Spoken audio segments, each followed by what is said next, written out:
ഹേ, ഇന്നൊക്കെ cooking video பார்க்கலாமா? It's me Anshi. കുറേ ആയാലോ അല്ലേ കണ്ടിട്ട്. അപ്പോൾ ഞാൻ വിചാരിച്ചു എന്നാൽ നമുക്കൊരു കുക്കിംഗ് വീഡിയോ ആയാലോ എന്ന്. അപ്പോൾ ഇങ്ങനെ വെറുതെ ഇരുന്നപ്പോൾ എനിക്ക് നല്ല ചിക്കൻ കറിയും അതേപോലെ തന്നെ നെയ്ച്ചോറും കഴിക്കാൻ പൂതിയായി.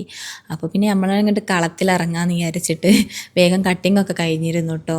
ഉള്ളി കട്ട് ചെയ്ത് വെച്ചു, അതേപോലെ തന്നെ അതിനാവശ്യമായിട്ടുള്ള തക്കാളിയും കട്ട് ചെയ്ത് വെച്ചു. പിന്നെ കറണ്ട് അടുപ്പായതുകൊണ്ട് തന്നെ ഒന്ന് കഴിഞ്ഞാൽ നമുക്ക് അടുത്തൊന്ന് ചെയ്യാൻ പറ്റുള്ളൂ.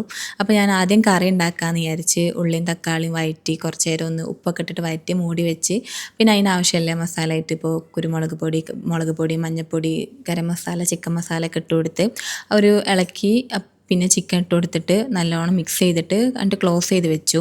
ഒരു 5 മിനിറ്റിന് ശേഷം പിന്നെ ഞാനത് എന്താട്ടി അങ്ങനെ ക്ലോസ് ചെയ്ത് വെച്ചിട്ട് ഒന്ന് ഓപ്പൺ ചെയ്ത് നോക്കിയപ്പോൾ നല്ല വന്നിട്ടുണ്ട്.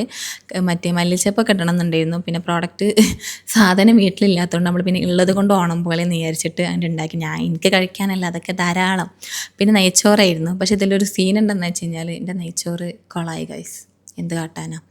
എനിക്ക് ഇതിൽ കറണ്ട് അടുപ്പിലായതുകൊണ്ടും കുക്കറിലായതുകൊണ്ടും എത്രയാണ് നെയ്ച്ചോറിൻ്റെ അളവും പിന്നെ ഞാനാണെങ്കിൽ അരി എത്ര എടുത്തു എന്നുള്ളത് എനിക്ക് ഓർമ്മയില്ല. കുറച്ചൊരു അറിയുണ്ടായിരുന്നു. അപ്പോൾ ഞാനതെടുത്ത് അതിനെത്ര വെള്ളം ഒഴിക്കേണ്ടിയെന്ന് അറിയാതെ എനിക്ക് തോന്നിയ വെള്ളം ഒഴിച്ച് മൂടി വെച്ചതിൽ എൻ്റെ നെയ്ച്ചോറായി. കഞ്ഞി ആയിട്ടില്ല, പക്ഷെ എന്നാലും എന്തൊക്കെയോ ആയി. പിന്നെ നമ്മളുണ്ടാക്കിയത് നമ്മൾ ട്രൈ ചെയ്യാതെ വേറെ ട്രൈ ചെയ്യും.